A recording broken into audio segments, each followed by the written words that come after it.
compagnie, on se retrouve aujourd'hui pour une nouvelle vidéo update et je vais tenter de vous présenter, oui, tous les romans de la miniature en faisant en sorte que ça ne dure pas trop longtemps. Bon, je pense que comme d'habitude, vous avez déjà regardé, vous savez déjà que ça dure 1h30 et que vous êtes en train de regarder un moyen métrage. Bref, voilà, j'ai pas 12 000 options. Et comme à chaque fois que le débat se pose, j'étais en mode est-ce que je fais 2 vidéos ou une seule? J'étais en mode ouais mais non mais ça ira vite, ça devrait aller parce que machin. La conclusion a été au pire vous vous trimballerez avec 2 heures de vidéo, vous vous en sortirez bien. La seule personne qui aura envie de se pendre au final c'est moi au montage. Mais ça ne regarde que moi. Tout ça pour vous dire, il y a du roman, on va y aller, on va pas trop tarder parce que sinon on y est encore dans 2 heures. Et surtout, il y a 2 finalistes du PLIB. Oui, mesdames, messieurs, notez-le bien, parce que c'est très important. Sachez que j'ai toujours dit que, peu importe, enfin vous le savez très bien, mes updates lecture sortent jamais dans la foulée du tournage. Ceux de Laurine, oui, souvent. Moi non, jamais. C'est pas gênant, je veux dire, je lis de toute façon rarement les trucs qui viennent de sortir en roman. En manga BD, oui. En roman, rarement, voire jamais. Donc que vous le voyez 6 mois après la sortie ou 12 mois après la sortie, on s'en fiche un petit peu. Par contre, là où ça devient embêtant, c'est quand il s'agit du PLIB. Puisque si vous ne l'avez pas retenu, si vous ne le savez pas, bref, peu importe, il faut qu'on chronique les livres avant le vote, enfin avant la date butoir du vote. Et cette année, c'est le 20 septembre, si je dis pas de bêtises. Et j'aurais lu les bouquins avant le 20 septembre, il n'y a aucun problème. La preuve, dans ma palle du mois d'août, là, il y a les 2 derniers finalistes que je n'ai pas encore lus. Mais, si je suis le cours actuel de mes updates de romans, vous ne les aurez jamais en temps et en heure les vidéos. Ne soyez pas surpris, probablement que il y aura des mix, des mélanges, des bidouillages dans les sorties d'updates de romans, pour faire en sorte que mes 2 updates de romans sortent avant la date fatidique, parce que j'ai pas le choix, d'accord. L'année dernière, j'ai pas été jurée du PLIB, il y a 3 ans non plus, et il y a 2 ans, la seule autre fois où je l'ai été, j'étais tellement embêtée parce que justement, j'étais au pied du mur et bah voilà quoi, j'avais pas encore eu le temps de tout chroniquer, que je vous ai fait un live pour vous en parler, c'est vous dire quoi. Donc, cette fois-ci, pas de live, juste une réorganisation des updates, pas dans le sens chronologique. Mais c'est pas grave, comme j'ai dit, on s'en fiche. Bref, j'ai dit qu'il fallait qu'on aille vite parce qu'on a plein de romans à présenter. Est-ce que je suis encore en train de faire une intro au bout de 5 minutes? Et on va commencer avec un livre pour lequel ça devrait aller plutôt vite, puisqu'un vlog entier lui est dédié à ce livre-là et au livre Cinder que Laurine a lu dans le même vlog. Bref. Rappelez-vous, pour ceux qui ne l'auraient pas regardé, et pour les autres, il s'agit d'un vlog dans lequel on lit chapitre après chapitre le livre, comme d'habitude me direz-vous, sauf qu'on le lit à l'envers, donc du dernier chapitre jusqu'au premier chapitre. Et ça a été un coup de cœur alors que je l'ai lu à l'envers. C'est vous dire à quel point ce livre est bon, à quel point ce livre est excellent, et à quel point je vous le conseille. Il s'agit donc d'Aristote et Dante découvrent les secrets de l'univers de Benjamin Elgersens aux éditions Pakaji. Déjà, on va commencer avec l'actualité brûlante, qui ne sera absolument plus brûlante quand vous verrez cette vidéo, mais le monsieur l'auteur a été critiqué parce qu'il y aurait des propos transphobes dedans. Bon. J'ai lu les 10 propos, je trouve pas ça transphobe. Mais après, n'étant pas trans, n'étant pas concernée, qui suis-je pour dire que c'est transphobe ou pas? Voilà.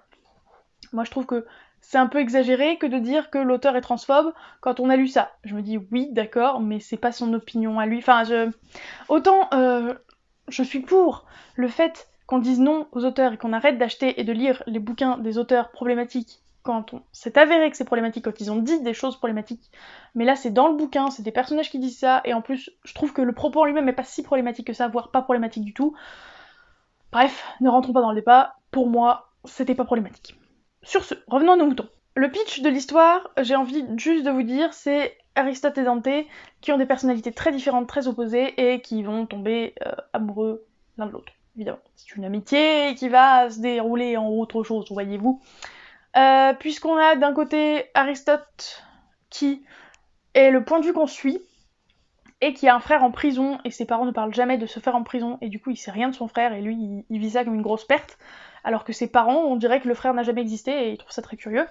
Et de l'autre côté, on a Dante qui est plein de vie, qui est très énergique, qui est très sympa, qui est très poète un peu sur les bords et tout, bref, on adore Dante, on adore Aristote, cette histoire était incroyable. C'est simple, hein, vous l'aurez vu dans le vlog, je l'ai lu en 24 heures, voilà. Le fait que ça soit à l'envers, je pense que ça a un tout petit peu diminué la qualité de la lecture, mais pas tant que ça. Parce que, bah, pas tant que ça, hein, tout simplement parce que j'ai toujours... Enfin, je kiffe quand même les personnages, je trouve l'histoire choupette à souhait, mais c'est incroyable tellement c'est chou. Je vais pas vous parler de l'expérience purement de lecture à l'envers, parce que, bah, on en a parlé avec Laurine dans la vidéo, donc je vous mets dans le i là-haut, évidemment, hein, mais je vous invite à aller la voir si c'est pas déjà fait. Qui dit coup de cœur dit, comme souvent, aucun point négatif à soulever, par contre une pelletée de points positifs. Bon, déjà forcément, hein, lu en 24 heures égale très addictif, donc si vous avez envie de vous enfiler une lecture en un jour ou un week-end, c'est la lecture pour. Ensuite, je tiens à dire que il a été extrêmement impactant pour moi émotionnellement. Enfin, c'était très beau, très mignon, très attachant, et j'ai ressenti tellement de sentiments alors que je l'ai lu à l'envers. Si c'était si bon alors que je l'ai lu à l'envers, franchement, je sais pas ce que vous attendez pour le lire à l'endroit. Voilà. Excellente lecture. Je comprends pas pourquoi j'ai eu un attachement pareil, émotionnellement parlant, alors que je ne vis aucune des situations présentes dans le bouquin. Je ne suis pas moi-même homosexuelle, donc je ne sais pas ce que ça fait de vivre tous ces problèmes d'homophobie, etc. Ni face à soi-même de il faut Enfin, il faut se rendre compte tout seul que vous êtes homosexuel et qu'il faut arrêter de se voiler la face, enfin voilà. J'ai pas eu de coming out à faire, j'ai pas de frère en prison, ni de sœur d'ailleurs, quoique on sait jamais avec Laurine, ça pourrait arriver un jour. Un jeu blague évidemment. Bref, en aucun cas je ne peux m'approcher de la situation d'Aristote ou de Dante, et pourtant ça m'a tellement touchée, de la magie, je vous dis, de la magie. Ce que j'ai mis du temps à comprendre, à cause de ma lecture à l'envers, c'est qu'en fait, ce qu'on lit, c'est que l'histoire du point de vue d'Aristote, déjà. Il n'y a jamais le point de vue de Dante à proprement parler. Et on lit plus ou moins ce qu'il écrit dans un journal ou un truc du style. C'est pas dit clairement, en tout cas pas à la fin, haha. Oui, je fais encore cette blague. Et du coup, j'ai été un peu perdue. Et au bout de quelques chapitres, j'ai compris qu'en fait c'était Harry qui écrivait. Et clairement, l'écriture est parfaitement à l'image du personnage d'Aristote, c'est incroyable. Enfin, ça m'étonnerait pas qu'on me dise qu'en fait Aristote c'est Benjamin Lyrsens et qu'il a mis un peu en romance, en histoire, un truc qui lui est vraiment arrivé, ou que c'est tiré de son vrai journal ado. Ça ne me surprendrait pas, parce qu'en fait il y a vraiment toute la personnalité de ce personnage dans l'écriture, donc j'adore. Juste c'était génial, j'ai adoré. Bon, je passe vite fait sur les thèmes abordés, qui sont géniaux, vous l'aurez compris, j'en aurais dit quelques-uns, mais franchement c'est pas grand-chose par rapport à ce qu'il y a de là-dedans. Les parents, que ce soit les parents d'Aristote ou les parents de Dante, sont géniaux, je kiffe leurs parents. Si on pouvait tous avoir des parents comme ça, le monde serait incroyable. Voilà, je dis pas que vos parents sont pas bien, attention, je dis juste que leurs parents sont mieux. C'est tout ce que je dis. Et enfin, dernier sujet, et important aussi, il y a quand même un côté quête initiatique, enfin pas quête initiatique, parce qu'il n'y a pas de quête, mais découverte de soi, quoi, découverte du monde, de comment voit les choses, enfin, tu ne vois pas les choses comme je vois les choses, comme il voit les choses, comme tout le monde voit pas les choses de la même manière, et là c'est vraiment Harry qui découvre qu'en fait sa manière de voir les choses, c'est pas celle de ses parents, c'est pas celle de son père, c'est pas celle de sa mère, c'est pas celle de Dante, bref, génial, franchement, génial. Tous les ados de cette planète devraient lire ce livre. Et puis c'est tout, en fait. C'est vraiment un livre excellent qui m'a énormément plu, vous l'aurez compris. Gros coup de cœur. Et si je vous ai toujours pas convaincu, je sais pas quoi faire pour vous.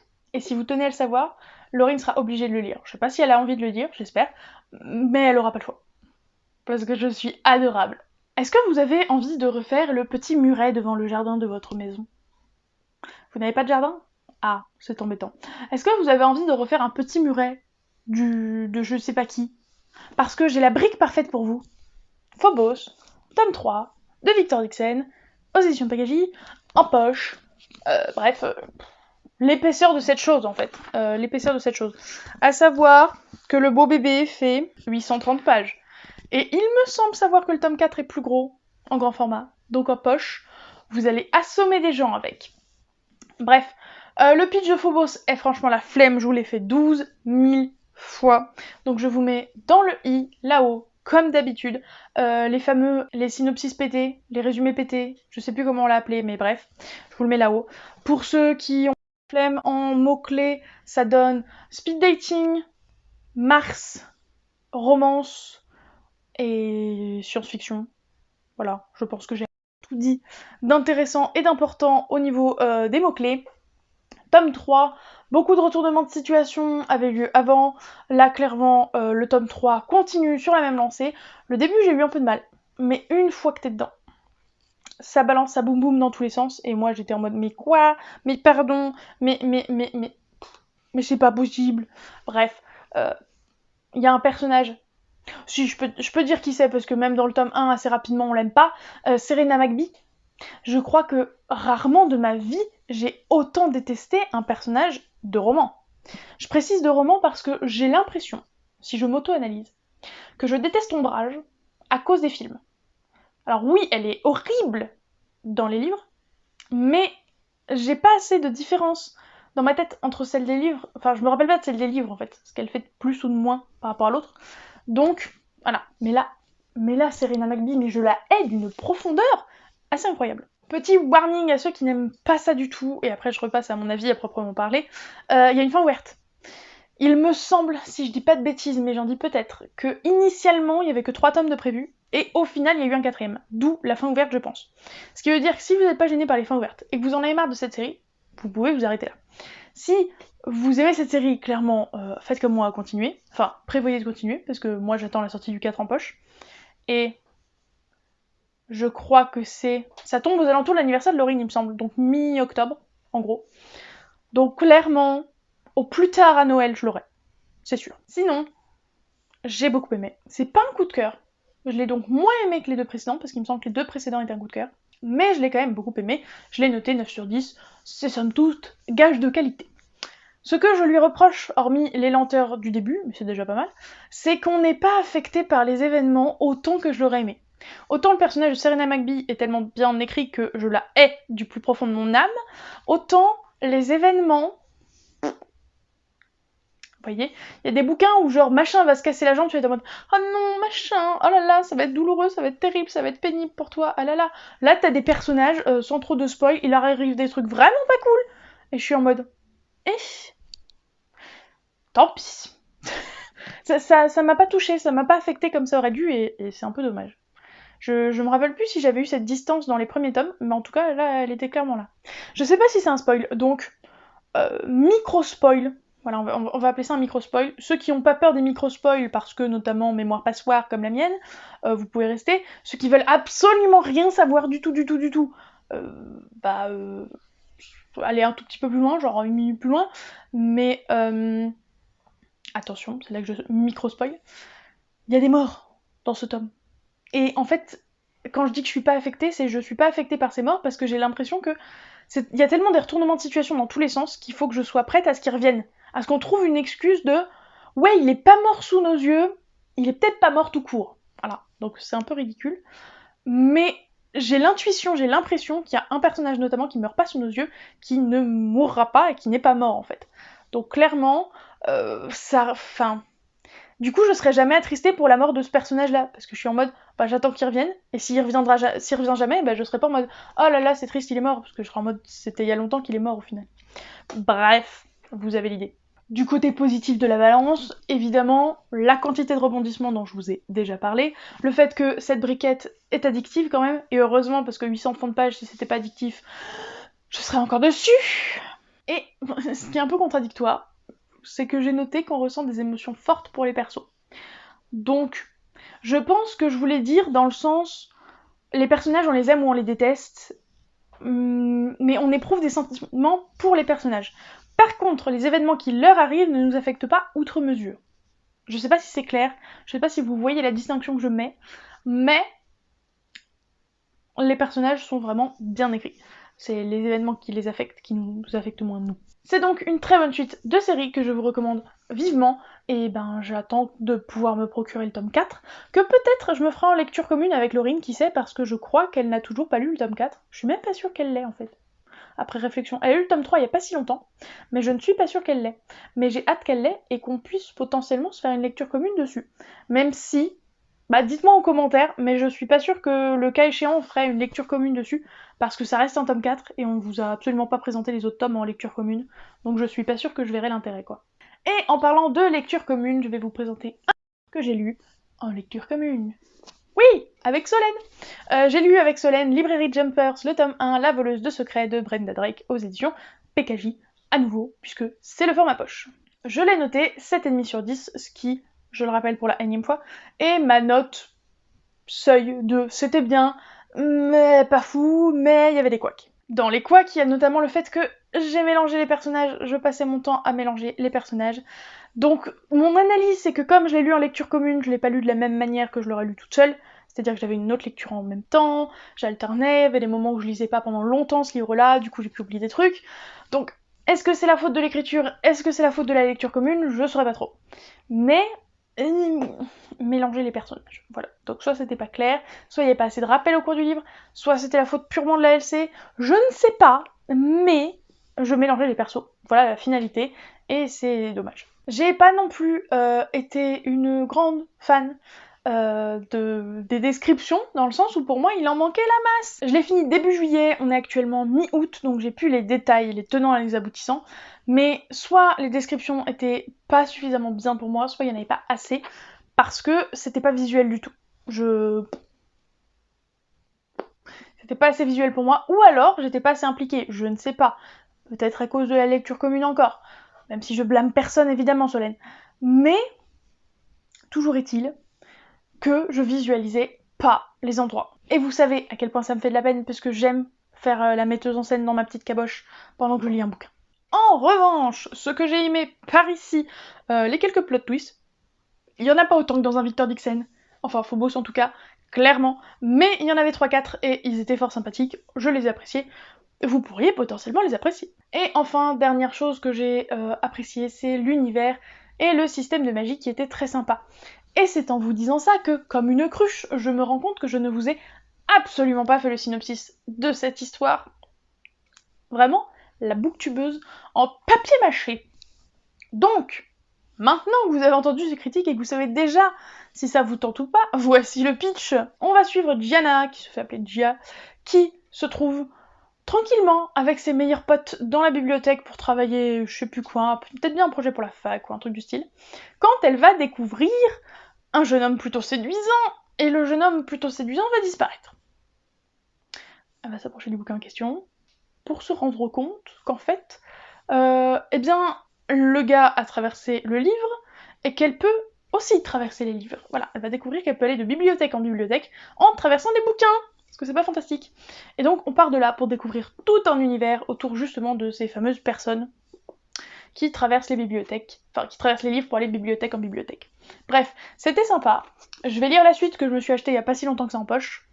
Mais, je vais le faire en lecture commune avec Solène, évidemment si ça la tente. Donc ça dépend de si elle l'a acheté, etc., etc. Quand elle a envie de le lire, quand elle a le temps de le lire. Et par contre j'ai peur de la suite, parce que Laurie n'arrête pas de dire que le premier tome lui a bien plu, qu'il était sympa, mais que le tome 2 est une catastrophe par rapport au premier. Le syndrome du tome passerelle. Donc j'ai très peur, j'ai pas hâte, mais maintenant que j'ai commencé, j'ai plus le choix. J'ai envie de lire la suite de cette série, donc il faut que je lise la suite de cette série. Mais n'ayez pas peur, en tout cas, le premier tome est relativement bien. Le tome 2, je peux pas encore me prononcer. Et ça y est, on en vient à l'une des deux lectures du PLIB, puisqu'il s'agit de La princesse au visage de nuit de David Brie aux éditions de l'Homme sans nom. Déjà. Commençons par le fait que je l'ai noté 10 sur 10. Donc ça n'a pas été un coup de cœur, mais je l'ai noté 10 sur 10. Ensuite, vous pouvez regarder cette couverture. Alors je sais pas si vous le verrez de là où vous êtes. Bon, et avec les reflets aussi. Mais cette couverture a plein d'yeux partout. Et elle est un peu flippante, voilà. Mais c'est bien à l'image du livre qui n'est pas très serein non plus. On va suivre Hugo. Oui, on suit bien Hugo, j'ai retenu le nom du gars. On suit Hugo qui va revenir dans son village natal 20 ans après on est parti. Parce que ses parents sont décédés et que la police demande à ce qu'ils viennent. Et il avait fui ses parents parce que clairement il s'occupait pas forcément très bien de lui, il avait pas forcément une bonne relation avec ses parents. Et en fait le truc surtout c'est qu'il a fui le village parce que 20 ans plus tôt, il avait disparu avec 2 amis à lui, et malheureusement, c'est le seul survivant qu'on a retrouvé. On ne sait pas ce que sont devenus ces 2 amis. Et il y a tout un mystère autour, parce qu'en fait, les 3 enfants étaient allés chercher la princesse au visage de nuit, qui est donc une légende, comme quoi cette princesse pouvait aider les enfants qui étaient dans des situations désespérées. Bon, déjà, ce qu'il faut que vous sachiez, c'est que c'était extrêmement addictif. Il y a tout ce côté thriller, policier, de comment sont morts les parents, et en parallèle, qu'est-ce que c'est que cette histoire de princesse au visage de nuit? Est-ce qu'elle existe? Est-ce qu'elle n'existe pas? Qui est-elle? Etc. etc. Il y a un truc qui m'a embêté. Donc je vais pas... Enfin... Si vous savez ce que c'est le plib, vous savez déjà ce que je vais vous dire, donc bon, ça équilibre. Ce qui a gâché ma lecture, et peut-être l'a empêché d'être un coup de cœur, je sais pas trop, c'est de savoir qu'il était au plib en fait.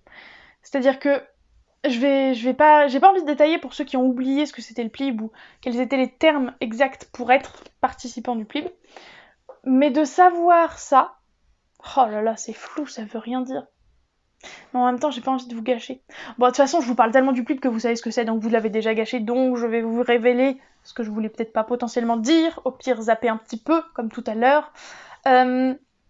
Si ça fait partie du plib, c'est que c'est de la SFFF. Et moi, ce que j'aurais bien aimé, la situation dans laquelle j'aurais aimé être, c'est ne pas savoir si la résolution était fantastique ou si c'était un criminel en série ou ce genre de choses. Et comme ça fait partie du plib, forcément, on savait que bah, ça pouvait pas ne pas être du fantastique, puisque c'était le seul élément potentiel de fantastique, donc on savait qu'il y avait de la magie quelque part, donc on savait que c'était pas un tueur en série ou ce genre de truc. Et je pense que ça m'aurait encore plus questionné s'il y avait eu ce mystère, si on n'avait pas su si ça tenait ou pas du fantastique. Hormis ça, j'ai que des points positifs à donner, donc je pense que c'est pour ça, je vous l'ai dit que ça n'a pas été un coup de cœur, c'est parce que bah, je savais à l'avance quoi. Il y a un gros suspense, comme je l'ai dit, ça a été effroyablement addictif, lu très vite, d'autant plus qu'il est pas très très long, moins de 300 pages, donc je veux dire, voilà, c'est vite lu quoi. Après, pour la défense du plib, entre guillemets, pour pas dire que c'est de leur faute, derrière il y a quand même écrit fantastique, hein. Donc ça veut dire ce que ça veut dire. Ce qu'il faut savoir, c'est que donc, comme je l'ai dit, la princesse au visage de nuit, c'est pour aider les enfants qui n'ont pas la plus belle des vies. Et donc, chacun des 3 enfants a donc ses problèmes, et on va les découvrir au fil du roman, et c'était touchant. Franchement, c'était beau, c'était touchant. Bon, c'était terrible du coup, forcément en même temps, mais j'ai beaucoup aimé cet aspect-là, qui est très touchant, à nouveau. Je sais pas comment le dire autrement. Ce que j'aimais aussi, c'est la variété des personnages, parce qu'il n'y a pas que... C'est pas un huis clos dans le village, vous voyez. Il va retourner voir ses potes sur Paris, il me semble. Et on rencontre ses potes et tout. Ils servent pas à grand chose, ses potes, pour être honnête. Je sais qu'il y en a qui reprochent ça au livre, mais moi ça m'a pas gêné outre mesure. Mais ses potes étaient sympas et surtout variés. Et ils avaient eux aussi leurs problématiques et c'était assez intéressant, j'ai trouvé. D'ailleurs, j'aurais peut-être aimé qu'on approfondisse un peu plus sur certains d'entre eux. Mais ces persos-là étaient très sympas. Et enfin, vous allez voir, ça va avec. La fin, la résolution de l'enquête de qu'est-ce qui s'est vraiment passé, etc.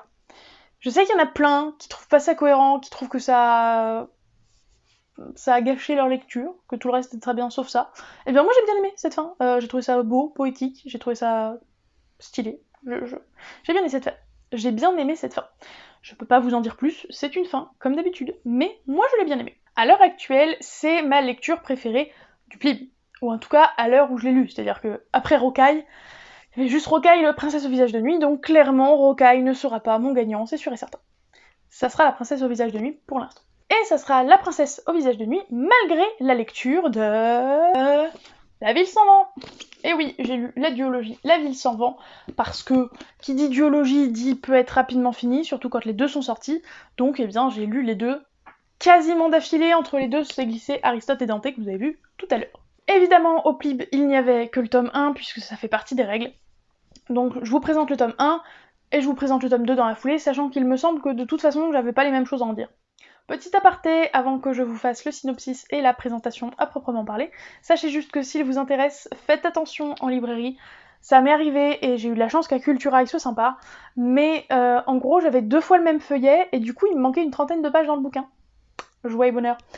Donc j'ai pu les changer, j'ai de la chance, mais j'étais un peu dégoûtée sur le moment parce que j'étais persuadée que le gars voudrait pas échanger le bouquin, sachant que Laurine l'avait acheté pour moi il y a plus de 2 semaines, enfin bref vous avez le taux. Donc, La ville sans vent, le premier tome ici. le deuxième tome là, premier tome qui n'a pas de nom, deuxième tome qui s'appelle La fille de la forêt d'Éléonore de Villepoix aux éditions Hachette. Pour le synopsis, on va suivre d'une part Arca qui veut atteindre la ville d'Hyperborée parce que son père vivrait là et elle n'a jamais rencontré son père, mais elle a perdu sa mère à la naissance. Elle n'a plus personne, donc elle cherche ce papa. D'autre part, nous avons l'Astyanax qui vient tout juste de finir ses études et qui vient d'être diplômé mage, sauf qu'il va découvrir que son maître, slash ancien maître, parce qu'il est un peu dans cette transition, eh bien, a besoin de mourir. Et tout le monde a l'air de croire que c'est une mort naturelle, mais lui est convaincu que ce n'est pas un accident. Je vous laisse supposer que ces deux-là vont être amenés à se rencontrer, voilà, et à faire une route en commun. Ce livre-là aussi, je l'ai lu en lecture commune, mais cette fois-ci, je l'ai lu en lecture commune avec les gens du PLIB. Et au final, les deux autres finalistes de PLIB, je prévois aussi de les faire en lecture commune. J'aimerais bien, qu'une prochaine fois, une prochaine édition du PLIB, je pense que je ferai la prochaine aussi, j'aimerais bien lire tous les finalistes en lecture commune, ou aucun finaliste en lecture commune, pour qu'ils soient tous sur un pied d'égalité. Parce que comme je l'ai dit tout à l'heure, des fois les lectures communes, ça nous perturbe, ou on lit pas aussi vite, ou on lit différemment de d'habitude, et ça fait que ça peut rajouter des points négatifs ou des points positifs. Comme par exemple avec mes fabuleuses lectures des 100 avec ma copine Phoenix Milatea, parce qu'on partage les dramas et on est en mode des gamines avec leur popcorn devant la télé, quoi. Donc, voilà. Mais celui-là, je l'ai lu en lecture commune, et malheureusement, je crois qu'on était toutes plus ou moins d'accord, en mode, on est un peu mitigé quand même, hein. Le problème, c'est que ça m'a pas embarqué comme ça aurait dû. Est-ce que c'est de la faute de la lecture commune? Est-ce que c'est de la faute d'autre chose? Je ne sais pas. Mais je comprends pas ce qui m'a pas captivé, happé plus vite, parce qu'en fait, il y avait tout le matériel pour, quoi. Il y avait tout le matériel pour. Peut-être que c'est en partie à cause de la hiérarchie qui m'a un peu perdue dans ce tome-là. C'est-à-dire qu'il y a plein de statuts, si vous voulez, politiques, qui n'existent pas, ou que je ne connais pas, peut-être que ça existe. Et j'étais perdue dans les termes, en fait. Et je me suis rappelé, j'ai découvert seulement à la fin qu'en fait il y avait un glossaire. Là, vous le verrez pas parce que je me connais avec la colorimétrie, vous ne verrez rien. Mais il y a un glossaire à la fin, sauf qu'il est à la fin, et rien ne nous indique qu'il est là. Donc ça sert pas à grand chose de le découvrir quand on en est qu'à la toute fin. Donc c'est malencontreux quand même parce que l'univers est fouillé, il est recherché. Clairement, on sent qu'il y a de la réflexion derrière, c'est pas un univers bateau ou balancé comme ça, oh j'ai eu vite fait cette idée-là. Mais en même temps, il m'a pas happé autant qu'il aurait dû, donc je pense que c'est pas un problème d'idée ou d'histoire, c'est un problème d'écriture peut-être, je sais pas trop. C'était pas mal écrit, hein, mais ça m'a pas embarqué, donc ça doit venir de l'écriture je pense, puisque l'histoire m'a plutôt plu. C'était mystérieux, c'était plein de suspense, et pourtant j'étais pas accrochée. Donc vraiment ça reste mystérieux jusqu'au bout, puisque je ne sais pas pourquoi, je ne sais pas analyser le pourquoi du comment. Voilà. Sinon, gros point sur cette bonne vieille Arca, parce que j'adore Arca, elle est très très stylée Arca. Et sur ce tome 1, franchement, j'ai pas grand chose de plus à vous en dire. On a juste beaucoup débattu, alors ça fait un peu le pont entre le tome 1 et le tome 2, parce que ça revient même, sur la tranche d'âge visée. Je crois que dans les librairies, c'est dans le rayon young adulte. Je saurais plus dire avec grande certitude, mais il me semble. Nous, ce qui nous a gênés, c'est que, d'un côté, vous avez effectivement une histoire un peu qui coule de source, entre guillemets, sans retournement de situation incroyable, sans truc complètement fou qui retourne le cerveau, voilà, ça fait très jeunesse. Dans les intentions aussi des personnages, tout n'est pas manichéen, mais il y a vraiment un côté de toi t'es un gentil, toi t'es un méchant, mais il n'y a pas vraiment de personnage gris un peu entre les deux. Donc il y a un côté très jeunesse. Mais en même temps, clairement, il y a des trucs qui sont très jeunesse. Déjà, la quantité de vocabulaire inventé ou pas, alors je dis pas que les ados et les enfants sont des idiots, mais soit tu mets du vocabulaire qui existe vraiment, et dans ces cas-là, tu vas léger et mollo sur le vocabulaire de fantasy que t'inventes, soit tu mets beaucoup de vocabulaire de fantasy que t'inventes, mais dans ces cas-là, le vocabulaire français qui existe, t'en mets pas 3 couches. Là, pour moi, il y avait les deux et ça faisait trop. Et s'ajoute en plus à cela, les prénoms des personnages. Donc moi, j'ai pas de problème avec Arca et l'Astyanax. Vous voyez, j'ai bugué en plus. Et l'Astyanax, disais-je, mais les camarades de la lecture commune, là, disaient qu'elle l'appelait jamais... Enfin, quand elle lisait le livre, elle lisait pas l'Astyanax, elle lisait l'Ast. Parce que l'Astyanax, c'est trop casse-tronche. Et pareil pour plein de noms de personnages. Pas tous, mais il y en a plein, c'est alambiqué comme pas possible, et ça aide pas, quoi. S'ajoute à ça le fait que c'est extrêmement sanglant et détaillé, à coups de tête coupée, ce genre de choses, hein, donc je vous donne pas trop de détails, hein, mais elle en donne des détails, hein, les têtes coupées, avec les orbites qui bougent encore, bref, je dis que je donnais pas de détails.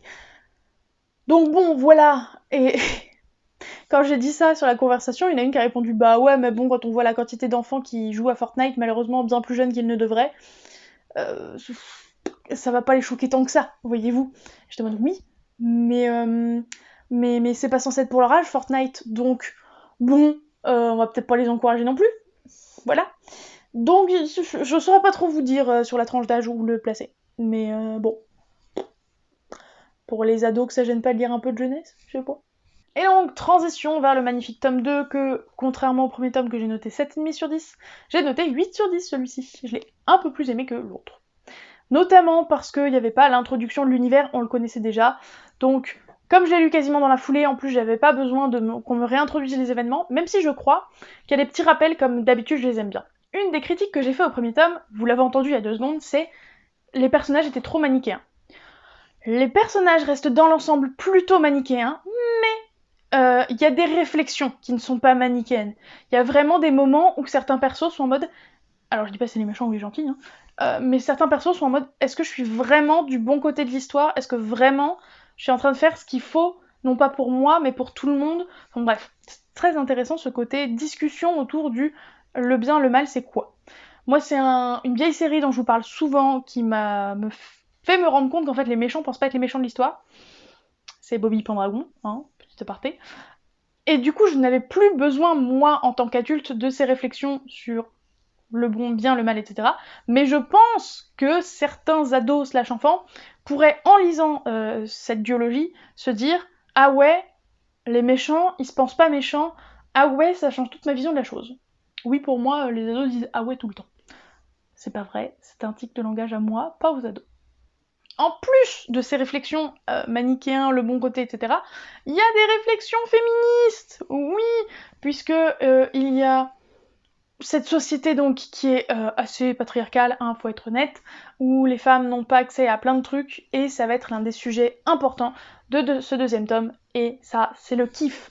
D'autant plus que déjà, dès le premier tome, il y avait quand même un équilibre, dans le sens où, en parallèle de Hyperborée, cette fameuse ville sans vent où vous n'avez pas du coup de femmes à poste de pouvoir, etc.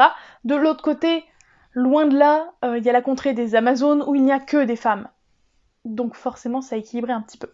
D'ailleurs, soit dit en passant, petit point, est-ce que c'est un point négatif, je sais pas, mais La ville sans vent, je comprends pas le titre de la série. C'est-à-dire qu'effectivement, Hyperborée est sous une énorme bulle qui fait qu'il n'y a pas de vent dans la ville. Mais on s'en fout en fait. Ça n'a aucun intérêt, ça n'a aucun attrait, ça sert à rien dans l'histoire ou presque. Du coup, je comprends pas pourquoi c'est le nom de la série. Alors oui, l'idée est bien, ok, mais pourquoi c'est le nom de la série? Pour revenir à mon histoire de réflexion manichéenne et sur le féminisme, ça a été vraiment top parce que ça a vraiment découlé du coup sur est-ce que mes parents, alors pas est-ce qu'ils m'ont bien éduquée, mais est-ce qu'ils m'ont transmis des choses égalitaires, des choses bien, ou est-ce qu'ils m'ont dit juste des bêtises parce qu'ils les ont entendues et ils les ont répétées? Enfin, si, au final, c'est un peu est-ce que mes parents m'ont bien éduquée, c'est est-ce que ils m'ont ouvert au monde ou est-ce qu'ils m'ont appris correctement ce qu'était le bien et le mal, en quoi l'éducation de mes parents influence que je suis là, bref, c'est fou. Il y a beaucoup plus de réflexions intéressantes et importantes dans ce deuxième tome que dans le premier. Donc je suis très très très contente d'avoir lu ce deuxième tome. Sur le moment, franchement, j'étais en mode ouais bon je lis le deuxième, mais clairement je le lis maintenant parce que plus tard je l'aurais peut-être pas lu. Parce que oui c'était bien mais sans plus et voilà. Mais avec toutes les réflexions sympathiques, pas philosophiques mais presque, qu'il y a dedans, j'ai trouvé ça très sympa. D'ailleurs, j'ai trouvé la fin très sympa. C'est ce que j'ai écrit, c'est pas ma faute, hein, voilà. La fin était très bien, moi je l'ai beaucoup aimé. Et mis à part des longueurs, j'ai pas grand chose à reprocher à cet homme-là.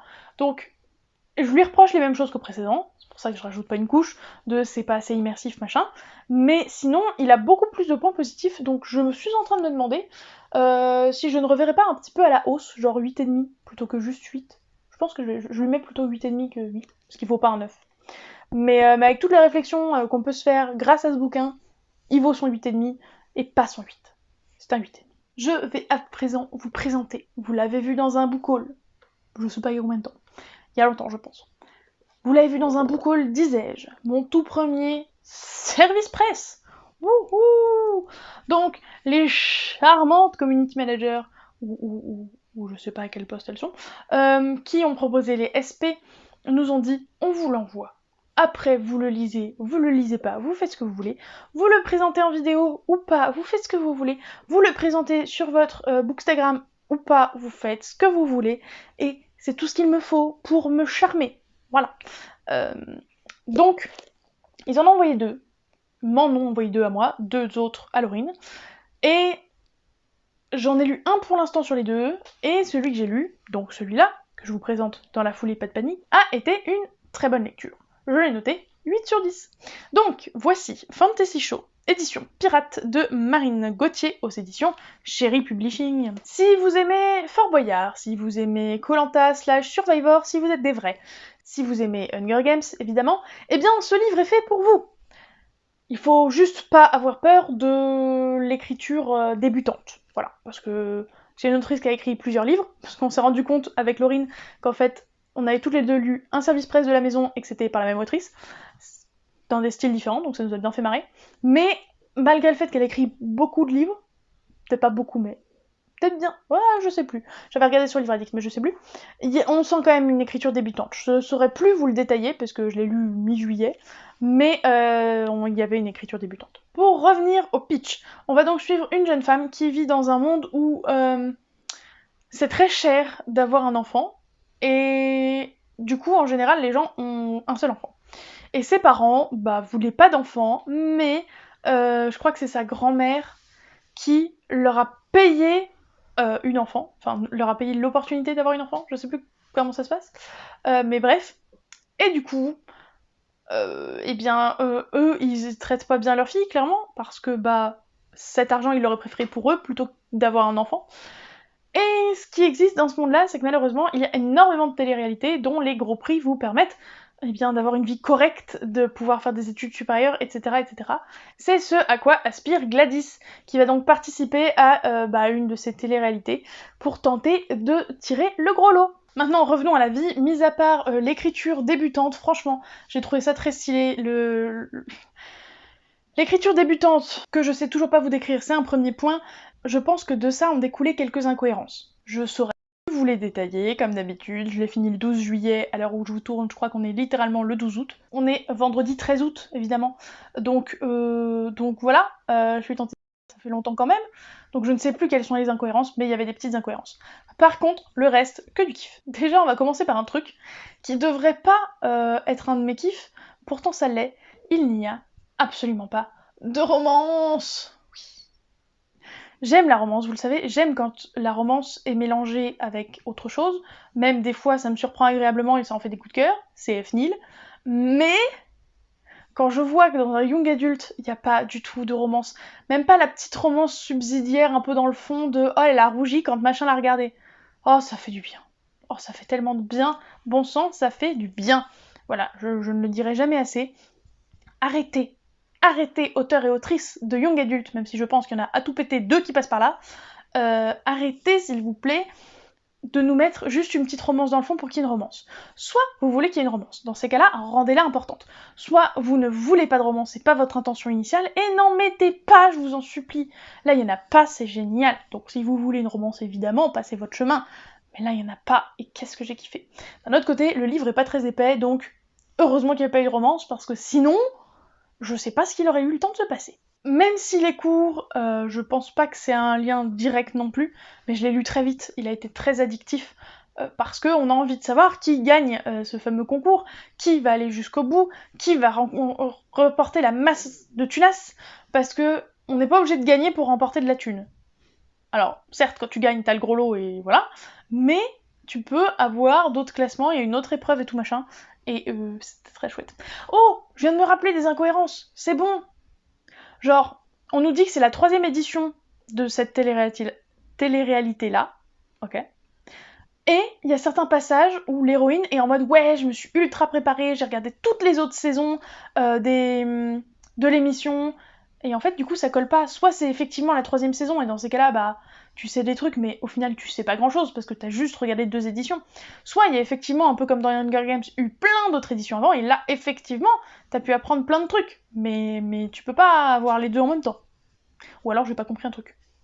Bon, sinon, hormis ça, c'est un condensé d'action, ça fait boum boum dans tous les sens, parce que, pourquoi ça ressemble à Fort Boyard? Parce qu'en fait, contrairement à Hunger Games, où bah c'est entre guillemets juste de la survie et de la castagne les uns sur les autres, là ils ont des épreuves, un peu comme Koh-Lanta / Fort Boyard, parce qu'ils ont des endroits à aller et ils ont des épreuves à faire tout simplement.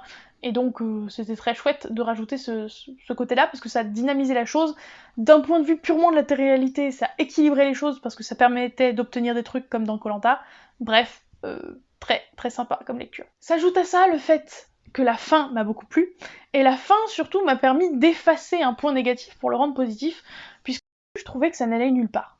Je trouvais qu'on suivait Gladys, et puis que bah, ça aurait pu être n'importe quelle autre personne de cette télé-réalité-là ou d'une autre, c'était pareil.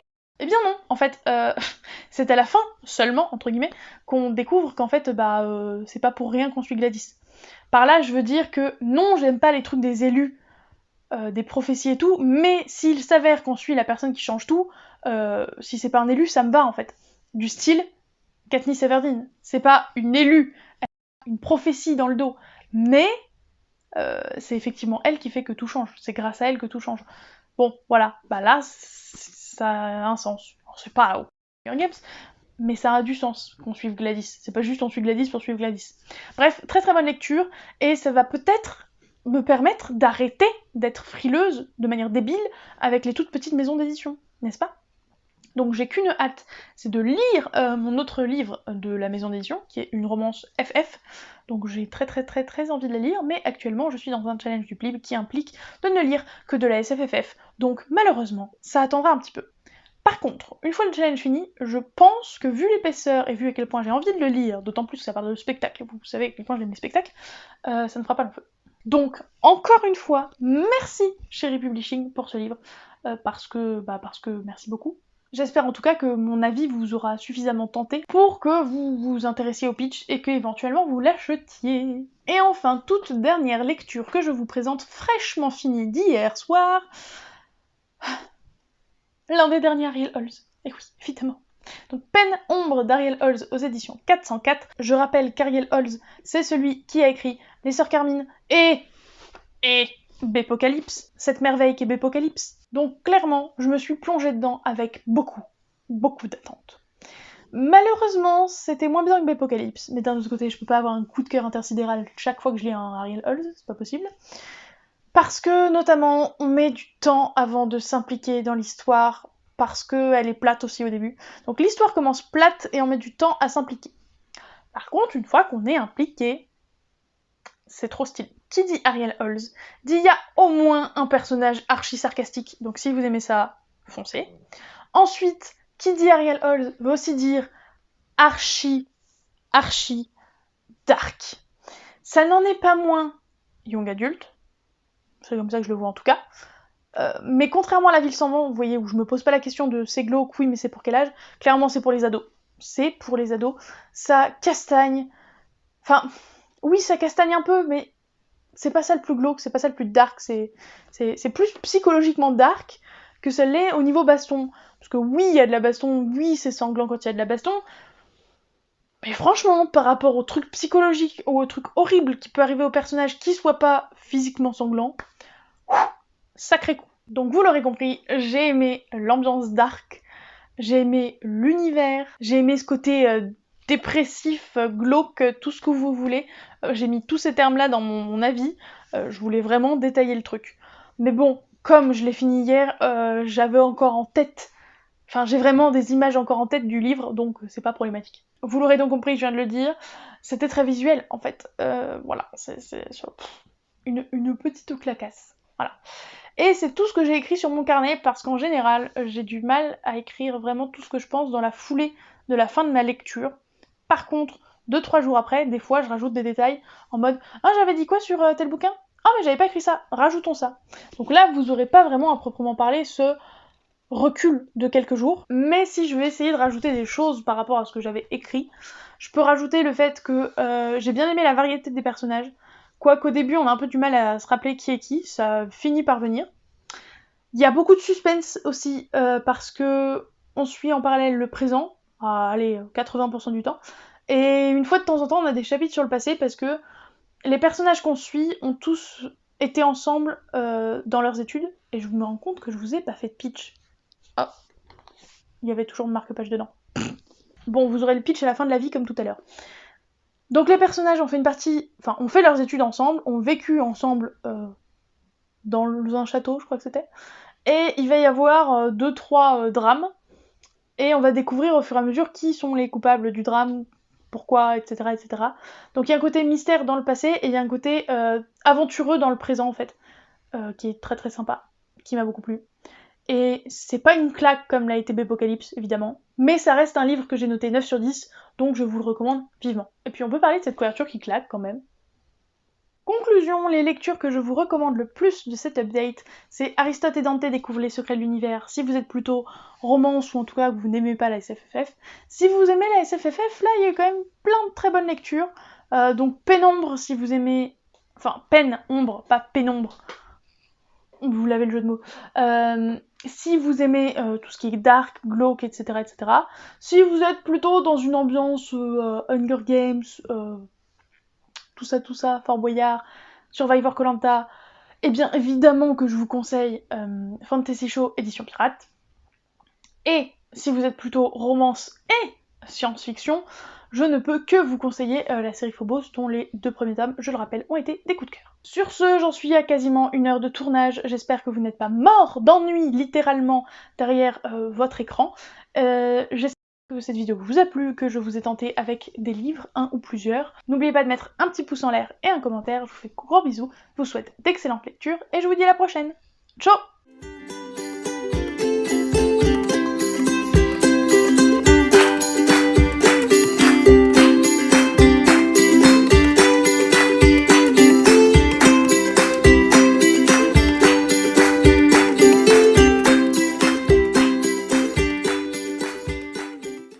L'heure. Oui, j'ai fini. Avant l'heure fatidique.